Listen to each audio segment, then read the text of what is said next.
Okay, very good. So let us get started. So in the last class, we began on nitrogen metabolism, and then I was sort of highlighting why nitrogen metabolism is tightly regulated. Okay, so the reasons are shown in bullet forms in this slide, and this slide is what we discussed last in the last class. So, and before that, I told you the leguminous plants, that is the pulses, lentils. So they, and oil seeds, they play a major role in getting the atmospheric nitrogen into biologically usable form, that is ammonia, into the biological systems. So today we will see how that process happens, nitrogen to ammonia. So that's the main thing we are going to look at today. So this slide we sort of familiar already. We have looked at it earlier. So just for a quick refreshing. So bulk of the nitrogen exists as free nitrogen molecule in the atmosphere. Okay, these two nitrogen atoms, triple bonded, highly stable and inert gas. Bulk of the air is made up of nitrogen. But this nitrogen is not directly usable. For example, this nitrogen doesn't become the amino group in our amino acids, or the nitrogen incorporated into purine and pyrimidine rings, or the porphyrin rings that we saw in the cytochromes. So for that, the nitrogen needs to be reduced. And that is done by bacteria, nitrogen fixing bacteria, like Klebsiella, Azotobacter, Rhizobium. So these live in the nodule-like structures in the roots of the legume plants, and some of them are free soil bacteria as well. So they reduce the nitrogen into ammonia. This ammonia can be incorporated into amino acids by the plants and microorganisms. Okay, and when they die and degrade, they return ammonia back into the soil. But this free ammonia does not remain as ammonia in the soil, primarily because these nitrifying bacteria in the soil, nitrosomonas, so these are extremely abundant. So therefore there is no free ammonia in the soil. Nowhere you get the ammonia smell in the soil except in uncleaned bathrooms, where the urea of urine gets converted into ammonia by bacterial actions. So these nitrifying bacteria convert the ammonia into nitrate, first nitrate and then to nitrate.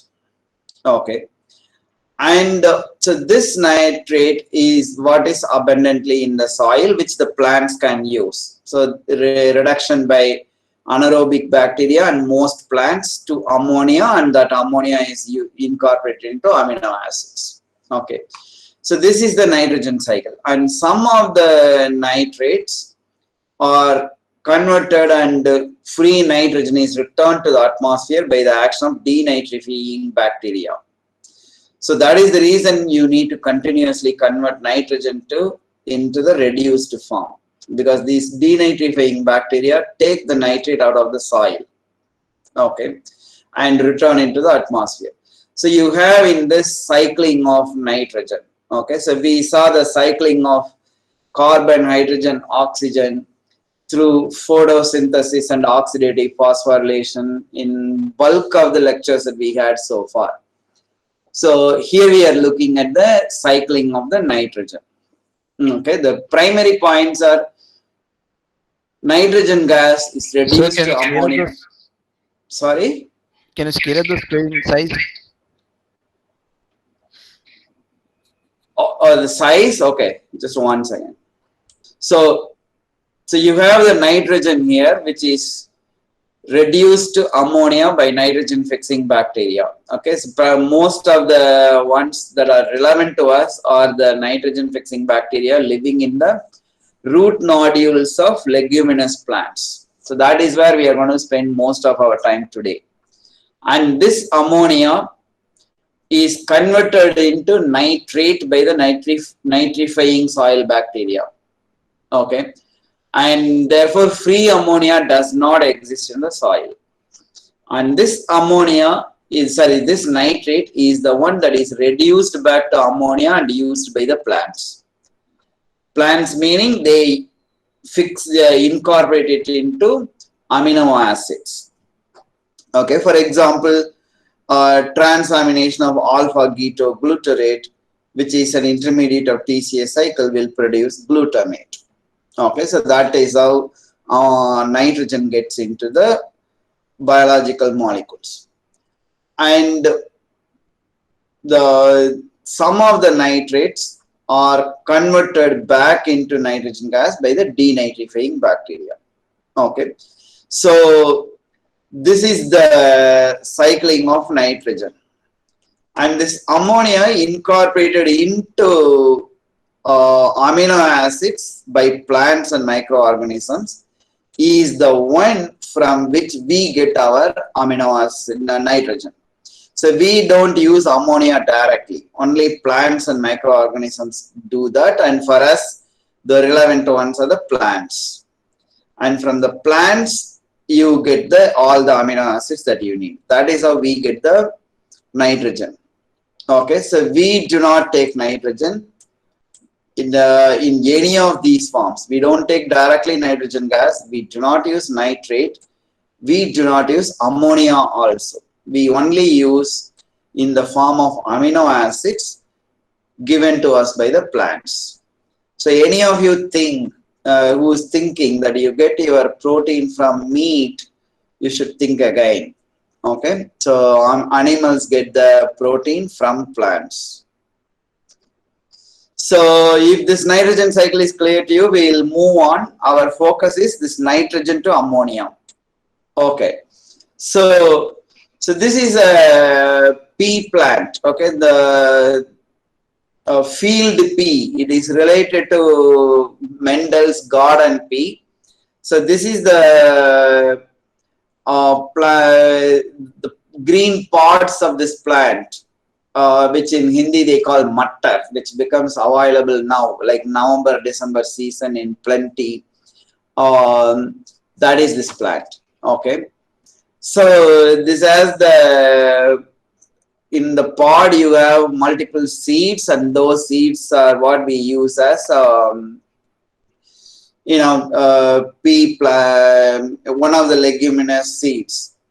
And this is how other ones do too. The chickpea, pigeon pea, and so on.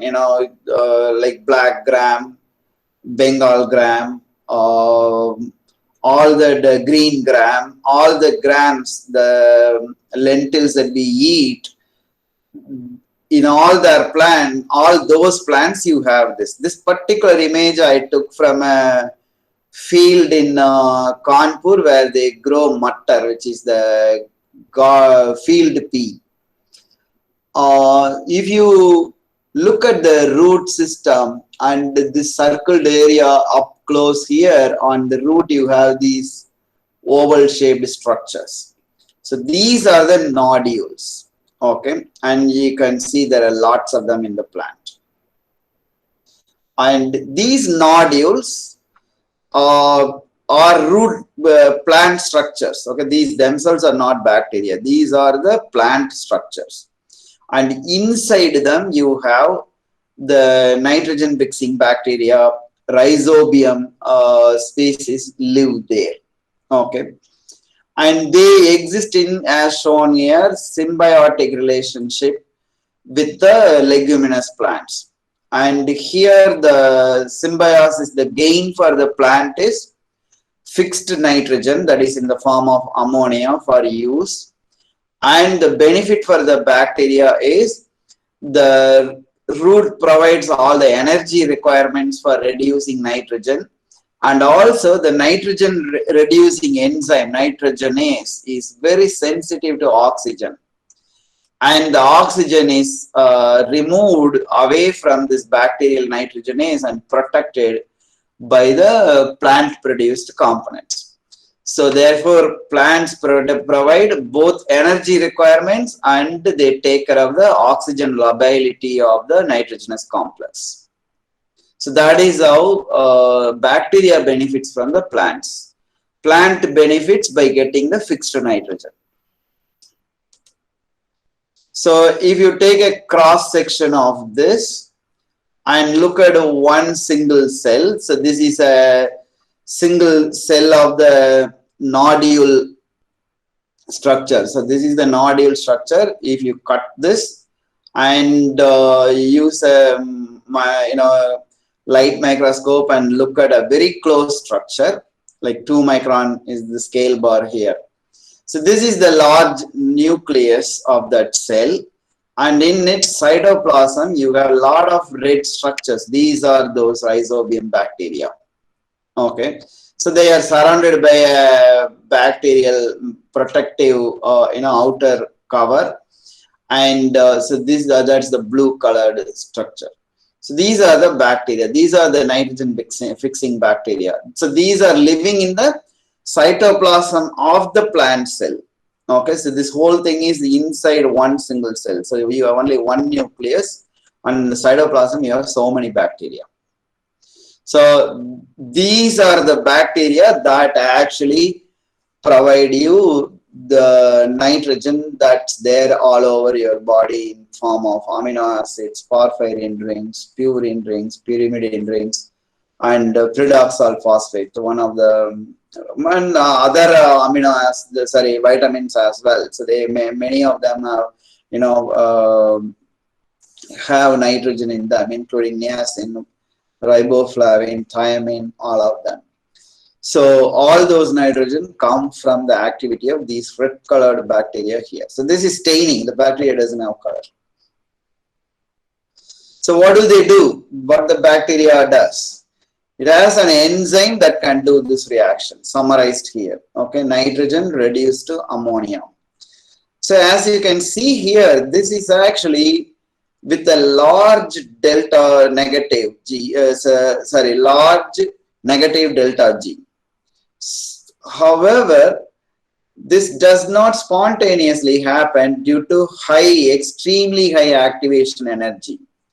That is because of the triple bond is very stable, and to break that you need this kind of an energy. Okay, 930 kilojoules per mole is the bond energy of the triple bond between the two nitrogen atoms in the nitrogen molecule. And due to that, it doesn't readily happen. And the enzyme nitrogenase, which we are going to see in a minute, manages to overcome this high activation energy barrier by binding of ATP. Okay, when the ATP binds the active site, the various non-covalent interactions that happen between the active site amino acid side chains and the ATP molecule provides a lot of binding energy there. Okay, so that reduces the reduction potential of the enzyme so that it can readily donate an electron. Okay, so electrons flow from molecules with low reducing potential to molecules with a high reducing potential. Okay, so electron affinity difference. That is one way by which ATP binding contributes to overcoming this activation energy barrier. And second, of course, which is familiar to us, ATP hydrolysis itself proceeds with the negative delta G, and that energy is also available. So here the ATP provides energy by two important ways, and just to stress that point, I have colored them separately. Okay, so the summary is this: nitrogen plus 10 protons, 8 electrons you get, and then you have 16 ATP hydrolysis to provide 2 molecules of ammonia. Okay, and just to take care of the stoichiometry of this catalysis, 2 protons are reduced into a hydrogen molecule. So that happens as part of it. So essentially, you need 6 electrons for the reduction of the nitrogen molecule into 2 ammonia molecules. So this is the overall reaction catalyzed by this enzyme. So here is the enzyme in itself, in its full glory. So here you can count 1, 2, 3, 4 different structures you see here. So this is actually one separate enzyme. This is called Dinitrogenase Reductase enzyme. It has 2 subunits. They are identical. So this is homodimer enzyme. And then dinitrogenase itself, that is this one. So this is a heterotetramer. So you have 2 gray subunits and 2 this light pink subunits. So this is the heterotetramer, 4 polypeptide chains. And this is one more of the same, this dinitrogenase reductase. So 2 dinitrogenase reductase can associate with a single dinitrogenase complex. So totally you have gotten 2 here times 2, so 4, and this itself 4. So you have about 8 subunit polypeptide chains making this whole complex. And it has the non-polypeptide moieties popping up in this, and that alone is shown here. Okay, so that you have here. So first let us focus on the dinitrogenase reductase itself.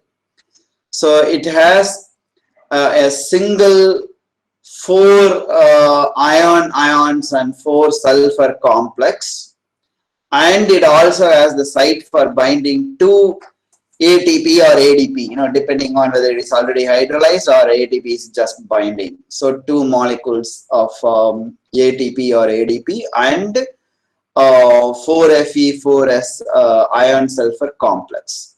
So this is what is present in this. So this is the one that is going to accept electrons from an electron donor, and this is going to transfer the electrons to the dinitrogenase itself, which is going to reduce the nitrogen into ammonia. So now let us look at the dinitrogenase complex. This I told it as a tetramer. It has 2 copies of 2 different subunits. And now we encounter a new metal ion, molybdenum. Okay, so we have seen manganese and we have seen magnesium, we have seen iron. So now we are seeing molybdenum. I don't think we are going to encounter any more new metal ion in our biochemistry course, although cobalt plays a role in vitamin B12, but we are not going to discuss vitamin B12. The rest, all the metals you have already encountered. Okay, so molybdenum is the latest you are seeing here. So this ion molybdenum complex shown here, which is attached to homocitrate, it's a modified citric acid. So that complex is crucial for the activity of this enzyme. And in addition, you have this 4Fe4S complex, which is called P cluster. Okay, so it contains 2 of them here. So 1 here and 1 here. Similarly, this one also 2 complexes because it's basically identical. So this is the structure of the dinitrogenase. So this is a close-up of this complex, iron molybdenum homocitrate complex, because this we are encountering only here and nowhere else. So this shows the structure. This black one is the molybdenum. Okay, so we do not know why molybdenum is specifically chosen for this. Like, we do not have such an elaborate answer as we had it for manganese in the water splitting complex. So here the orange ones are the ions, and the yellow ones are the sulfur, and this is the molybdenum, and this is the homocitrate. This gray ones are the homocitrate. So this shows the pathway of electrons. So essentially from a donor, okay, the donors vary in this particular example from a particular bacteria where it is pyruvate. So pyruvate is the donor of the electrons. The electrons are first transferred to the ferridoxine. So from the oxidized ferridoxine, this dinitrogenase reductase takes up the electrons and becomes reduced. The electrons are taken up in the 4Fe4S complex that we saw is part of this dinitrogenase reductase complex. And then it binds the ATP molecules and it transfers the electrons to the dinitrogenase, and the ATP is hydrolyzed, and then it goes back to the oxidized form. Then it can do the cycle again. So it takes one electron at a time and transfers one electron at a time to the dinitrogenase complex. So every time what it does is, this one, when it takes up an electron from the ferridoxine or reduced ferridoxine and oxidizing the ferridoxine therefore, and hydrolyzes the ATP, it transfers one electron to these centers, P cluster, iron molybdenum center. And once it transfers, then this dissociates from this complex and goes away. So the oxidized version. Then it again goes through the cycle again and it takes up electrons. So like that it makes 8 trips to provide the 8 electrons, or if you have 2 of them, then it goes 4 rounds. And for each electron transfer, it requires 2 ATPs, so 16 ATPs are hydrolyzed to provide the 8. Out of the 8, 6 go to reducing the nitrogen, and 2 of them combine with 2 protons to make the hydrogen. Okay, so this is how from an original electron donor, electrons are transferred to the dinitrogenase complex by this dinitrogenase reductase enzyme, and then this one then reduces the nitrogen into ammonia. So this I have already highlighted. ATP contributes through both binding energy and ATP hydrolysis. And dinitrogenase reductase, this again we have already covered. The other important specific thing about dinitrogenase is it is highly labile to oxygen. Okay, so oxygen readily gets the electrons and you do not reduce nitrogen, and the nitrogenase complex gets inactivated. So it's very sensitive to oxygen, and oxygen inactivates this enzyme.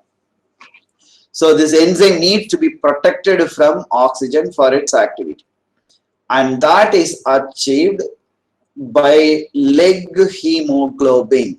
Okay, so this is a hemoglobin kind of molecule, except that instead of iron it contains a magnesium, and this one present in the cytoplasm, which bags this bacteria, takes up all the oxygen in the cytoplasm, with this tightly binds oxygen, and by doing this, not only it protects the nitrogenase from oxygen, it also efficiently delivers the oxygen to the bacterial electron transfer system. Remember oxidative phosphorylation to produce energy. So therefore oxygen is made available for that electron transfer reaction, and there it becomes water.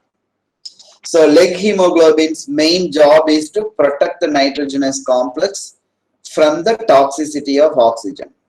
Okay, so that is all about nitrogen fixation. So now from nitrogen we have become ammonia. Okay, so now how does that get into the form in which nitrogen exists in amino acids and other molecules? So that is what we are going to discuss in this slide, as well as I think, oh no, only this slide, that's it. The next slide is going to be regulation of these enzymes that we are going to see. So the first reaction, all the amino group in your amino acids and the nitrogen in other molecules, they all entered at one point of time into a plant glutamic acid. Okay, glutamate. This is an amino acid. So remember this is a carboxylic acid side chain containing amino acid CH2CH2COH. That is its side chain, carboxylic acid, and that gets aminated to form glutamine. This is another amino acid like asparagine, glutamine. So aspartic acid, glutamic acid. So that is how the nitrogen, wherever you find in your body, originally entered into the biological system. Okay, the amino group of the glutamine. So how does this happen? This we have already seen. You know, when we were discussing about ATP, we already discussed ATP is not freely hydrolyzed from the energy used. Usually an intermediate phosphoryl group transfer happens. So here the phosphoryl transfer, the ATP's, the terminal phosphate is transferred to glutamate, forming gamma glutamyl phosphate. So this is now high energy molecule, and this one combines with ammonia to form glutamine. So this is the route by which nitrogen enters into our system. And this enzyme, glutamate synthetase, exists not just in plants and microbes, it exists in all animals. So in many of our metabolic reactions, we haven't yet discussed, probably we will briefly discuss amino acid catabolism. We only focus so far only on glucose. So the catabolism of amino acids end up producing ammonia.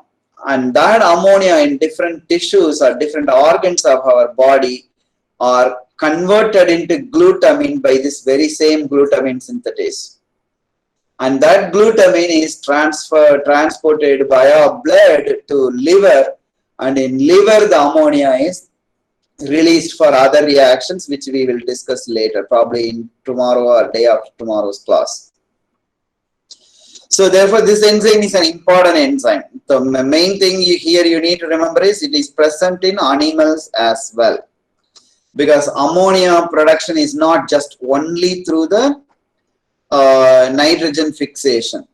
So through other reactions, catabolic reactions in our body, the nitrogens from many molecules are converted into ammonia, and that ammonia is incorporated into glutamate, into glutamine, and that glutamine is the one that is brought to liver for excreting ammonia. Okay. Here in such a context, we are talking about already existing nitrogen. So in the root nodules, what is happening is a new ammonia is produced from atmosphere's free nitrogen. Okay, so that's the difference. The other enzyme, on the other hand, glutamate synthase, is only in bacteria and plants. So this one, what it does is it does a simple transamination reaction. We will discuss transamination reaction in detail when we go into amino acid catabolism. So all you need to know for now is this. I'll just draw that briefly here. If you take, like for example, if we take alpha-ketoglutarate, so you have a COOH group, and then you have CH2 and one more CH2. Then you have a ketone and then this. So this will be alpha-ketoglutarate.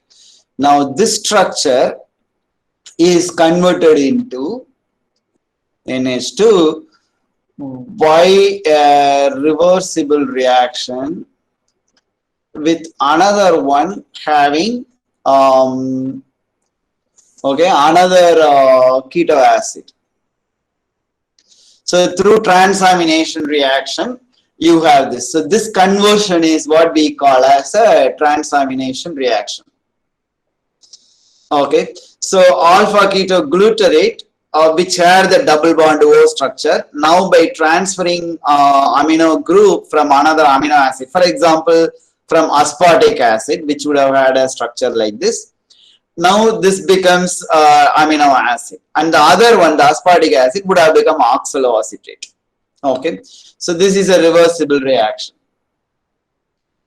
So this is what is a transamination reaction, the mechanism of which and the cofactor involvement we will learn in a subsequent class.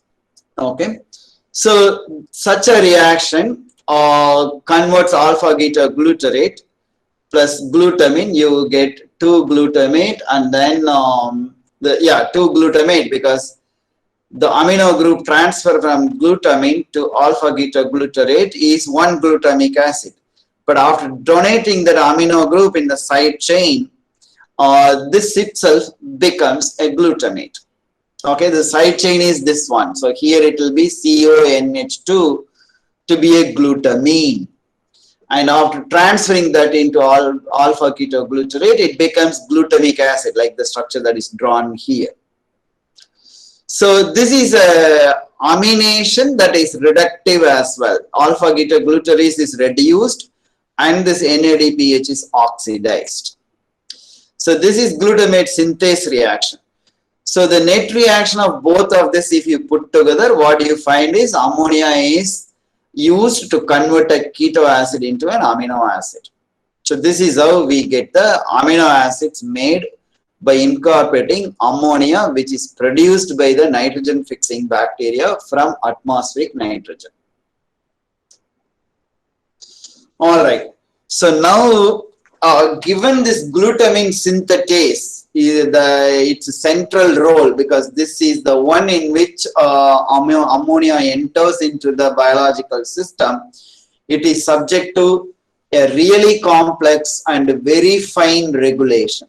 Okay, so we will try to understand that. That's the only thing we are going to do in the remaining few minutes today. So you need to realize all the ammonia that you talk about, all the amino acids, the muscle protein, this and that you talk about, and really hype about the importance of protein for muscle power, all of that. The whole thing enters into your muscle proteins via this enzyme, glutamine synthetase. And this is what incorporates ammonia into the biological system in all organisms. Due to that, this is subject to a really, really serious regulation. And that regulation is what is outlined in this as well as next slide. So first, this enzyme is subject to allosteric regulation, meaning molecules binding to a site other than the active site, altering the catalytic activity of an enzyme. So it is subject to feedback inhibition by variety of amino acids. Okay, glycine, alanine, histidine, glucosamine phosphate, which is not an enzyme, but this glycosaminoglycan. Not glycan, so this is a single monosaccharide. Then this nitrogenous nucleotides as well. Okay, so here you have a cytosine triphosphate. So all these end product of nitrogen containing molecules, they all act as negative regulators. Similarly, if you don't have the material to produce this, for example, if you don't have ATP and you have plenty of hydrolyzed form of that, then that also inhibits it, because you can't make this without these. And this is the allosteric regulation, essentially feedback regulation by end distant products, not the immediate end product of that reaction. And in addition to this, we also have a very complex regulation, which is not that difficult to understand. This enzyme is regulated by covalent modification. Remember, when we learned about enzyme regulation, we learned about allosteric regulation as well as covalent modification. So when one of the amino acid side chain is modified, we learned about modification with phosphate groups as one of the main regulations, phosphorylation of enzymes. So not only just phosphate groups, other moieties are added to. In this particular case, it is the adenylate or adenylic acid. Adenylic acid is nothing but adenosine monophosphate, okay, AMP. Like in ATP, if you remove the two phosphates and leave only one phosphate in the ribose sugar, so that is adenylate, the ionized form, and otherwise it is adenylic acid. So that is why it is adenylylation. Adenylylation is what happens. So that group AMP is covalently attached to the enzyme, and when that adenylation happens, it becomes inactive. And this is done by Adenylyl Transferase. Okay, that is what is this AT here. So that transfers adenyl group, and that transferase enzyme can do both depending on what is bound to it. It can add the adenyl group to the enzyme, or it can remove it, deadenylate it. Okay, it is done by the same enzyme AT. It depends on AT is associated with whom. So now the active enzyme, of course, is going to incorporate ammonia into glutamate and forming glutamine, and the inactive enzyme will not do it. So now let us look at who is associated with this AT. So a protein called P2, when it associates with AT, it activates the enzyme and it inactivates the ammonia fixing. Okay. On the other hand, if the P2 itself, if it is covalently modified by adding an uridyl group, the uridylated version of P2, if that binds to AT, it promotes the deadenylation. Okay, and that would make the enzyme active. So adenyl transferase is the one that covalently modifies our main enzyme, glutamate synthetase. If it is without the adenyl group, it's active, and if it is with it, it is inactive. And this is done by an enzyme which can do both the reactions depending on what form of another protein associates with it, and that protein is P2. Now let us look at how P2 is regulated. Okay, so what P2 does, then we will think about the regulation. Right now, don't look at all these triangles, circles, green color, all that. Only look at the blue. The P2, as we see here, it can be free P2 or UMP P2, and that is done by an enzyme UT, okay, uridyl transferase. So that enzyme is the one that is catalyzing this reaction. That enzyme is subject to allosteric regulation. So if it has a lot of glutamine, that glutamine is going to inhibit it. If it is inhibited, then you are not going to have P2 UMP. Instead, you will only have P2. And P2 is going to inactivate this enzyme, because when you have a lot of glutamine, why do you want to make any more glutamine? Okay, so that is what it does. On the other hand, if you have and similarly, if you have inorganic phosphate, meaning ATP is not available, most of it is in hydrolyzed form, and that also inhibits it. But on the other hand, if you have a lot of ATP and you have a lot of this keto acid available, then you can go ahead and make more glutamine, and they are going to promote this deuridylated form. So like this enzyme AT, this UT also does both the reactions. Okay, so these are going to promote the reverse reaction, and as a result you have unmodified free P2, and the free P2 inactivates this. Okay, so this is how this regulation happens. So it looks complex, but it is actually not complex. You only have two hierarchy here. One is glutamine itself, glutamine synthetase itself is activated or inactivated by covalent modification. And that covalent modifying enzyme is also similarly subject to activation inactivation by another enzyme that does covalent modification of this ATP. And that enzyme is allosterically regulated based on the molecule substrate or product availability. When you have products, it is going to end up in this version, and that is going to, sorry, the product, if it is the product of the final, this reaction, glutamine, for example, if it is there, it is going to inhibit this, and therefore you have free P2, and that is going to inactivate this enzyme. Therefore, no product is produced.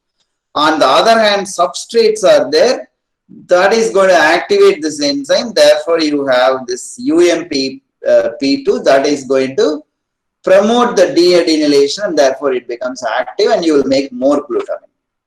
That is all you need to remember. Two levels of regulation. An enzyme that covalently modifies, and that enzyme itself is subject to covalent modification. And that covalent modification is regulated by which one is available, whether the substrates or the products. So this is not immediately relevant for us, but the ATP is what finally goes and activates here. So this modification group is shown in this slide. So this is the enzyme's tyrosine residue. Okay, in an enzyme, one of the amino acids of the enzyme, it's a side chain being tyrosine, which is the hydroxybenzoyl group. That is in ester bond with a phosphate. And that phosphate is part of this AMP. Okay, so adenine, ribose, and then single phosphate. So this ester between AMP and the tyrosine residue of the enzyme is the covalent modification here. This is the adenylylation. Okay. In addition to it, now we have seen two levels of regulation. One, allosteric regulation, primarily by the amino acids, and the energy availability, whether you have ATP or ADP. So we saw that. Second is this complex covalent modification. And the third is this enzyme, this UT, also acts as a transcription activator or inactivator of the glutamate synthase gene itself. So transcriptional activation of glutamate synthase means you will produce more of the glutamate synthase mRNA and more of the glutamate synthase. Transcriptional inactivation means the opposite. So you have three levels of regulation of the glutamate synthase. It's primarily because this is a very crucial central enzyme in the nitrogen metabolism. So I'll stop here. I'm stopping a little early today, and if you have questions, you should use this opportunity to ask questions. And in the next class, we are going to go into the amino acid catabolism. Okay, how the amino groups and the nitrogen from purine, pyrimidine, etc., how they are all removed. Because free amino acids do not exist so much in our system like the way glucose exists. All right then, see you guys tomorrow. Bye.